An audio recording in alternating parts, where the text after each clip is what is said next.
12 News breaking news now.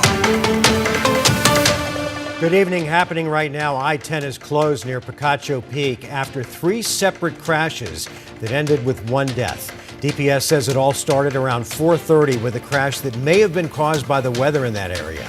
A second minor crash happened shortly after that, before there was a third crash between a shuttle bus and a sedan. The woman driving the sedan died. 3 people on the shuttle bus were hurt.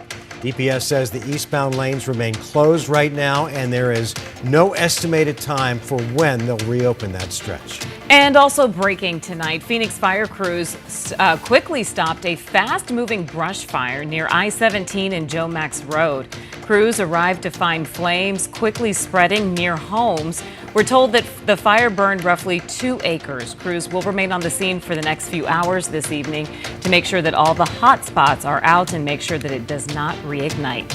Tonight's wind-driven fire is a small example of the fire danger causing a weather impact alert starting tomorrow. Let's get right to meteorologist Lindsay Riley. And Lindsay, this is sort of the nightmare scenario, a brush fire near homes in a windy area with a lot of dry fuel. It's exactly what firefighters are worried about. Yeah, we're going to be seeing even windier conditions develop for much of the upcoming weekend. So Friday, Saturday, and Sunday, most of the state is under a red flag warning. So we have 3 weather impact alert days ahead of us because the winds up in the high country are going to range anywhere from 40 to 50 miles per hour. And even here in the valley, we're looking at 30-mile-per-hour gusts. So it's going to be tough to beat the winds this weekend. You're definitely going to notice them.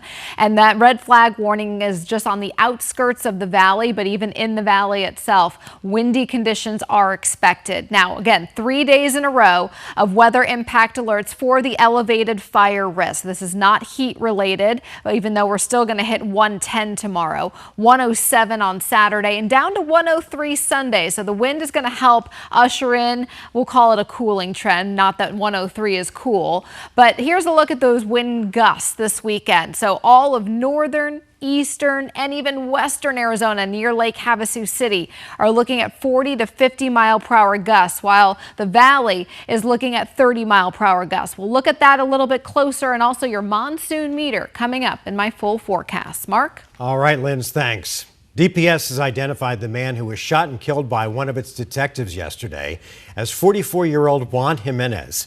DPS says Jimenez is from Texas. Despite multiple requests for more information, DPS still has not said why the detective shot Jimenez or if he was suspected of a crime.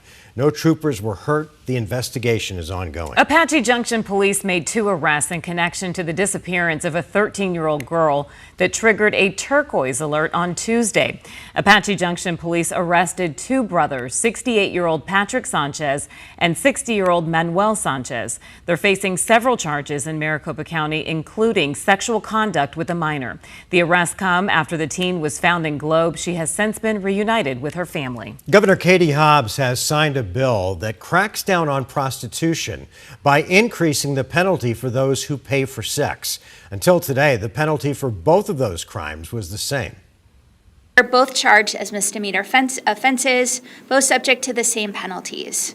This approach completely ignores the fact that statistically, the sex worker is very likely a victim. This bill was very important to me, looking uniquely at reducing the demand by increasing the penalty on those that traffic other humans that are part of fueling the sex trafficking trade.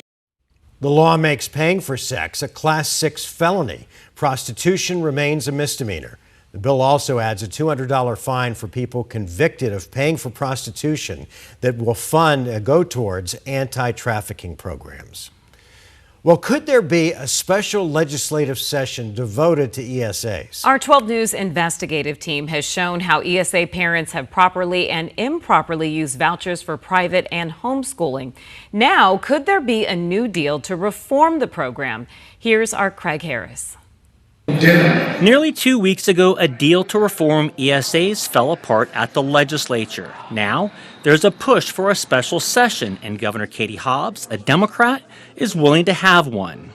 If we can get to a solution that addresses the concerns, then that is a tool that's on the table. Sources have told 12 News there are several parts of the deal. First, teachers would not place on the ballot an initiative That would put income limits on ESAs and claw back unused funds. The deadline to turn in signatures is July 2nd, and supporters told 12 News they have more than enough. Second, the GOP-controlled legislature would rescind at least a pair of referrals. One would block implementation of a teachers' ESA initiative.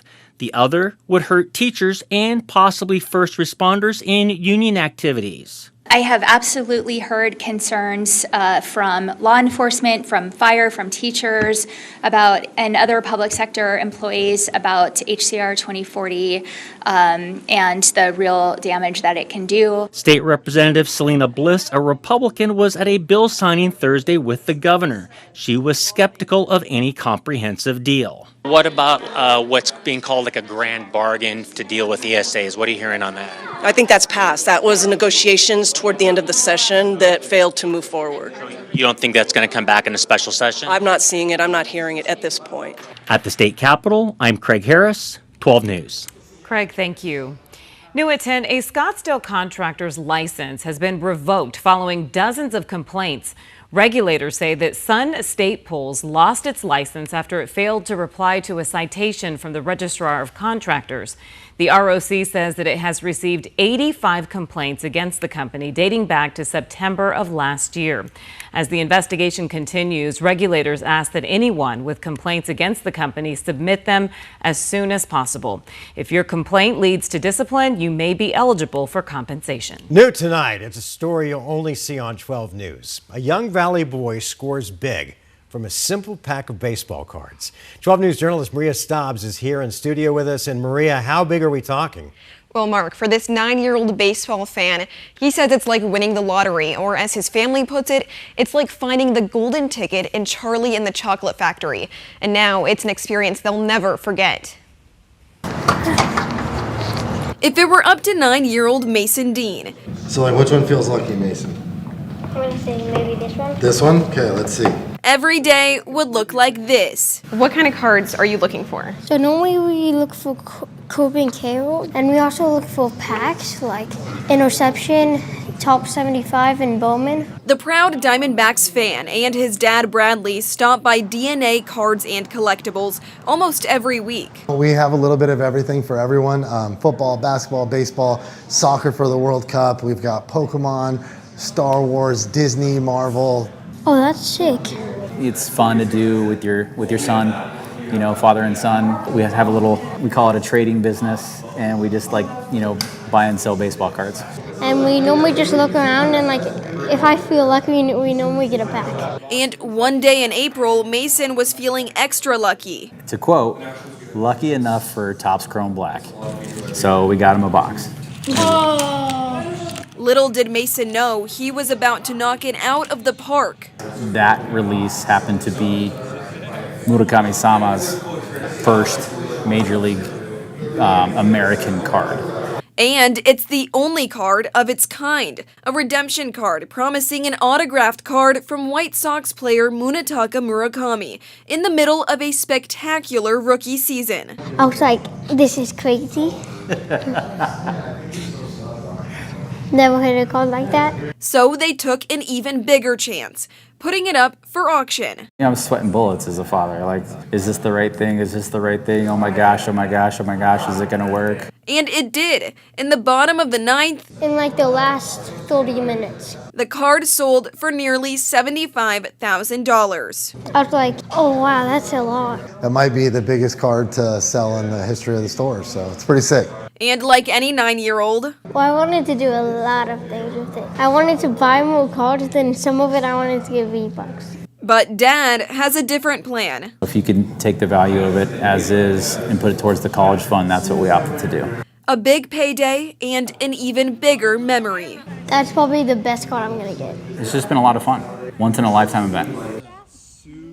And to make this story even cooler, the family reached out to the White Sox and told them about what happened. Now they are organizing a meet and greet so the family can meet the White Sox player next month. So they're just so excited. And college is paid for. Exactly. Well, these days, mostly paid for. And to all the moms out there, do not throw away your kids' baseball cards. Exactly. Don't you have a story about a I do. baseball card? I don't want to. Don't even get me started. I know. Every time we have something like this, he gets all worked up about I do. it. You never know how much they'll sell for.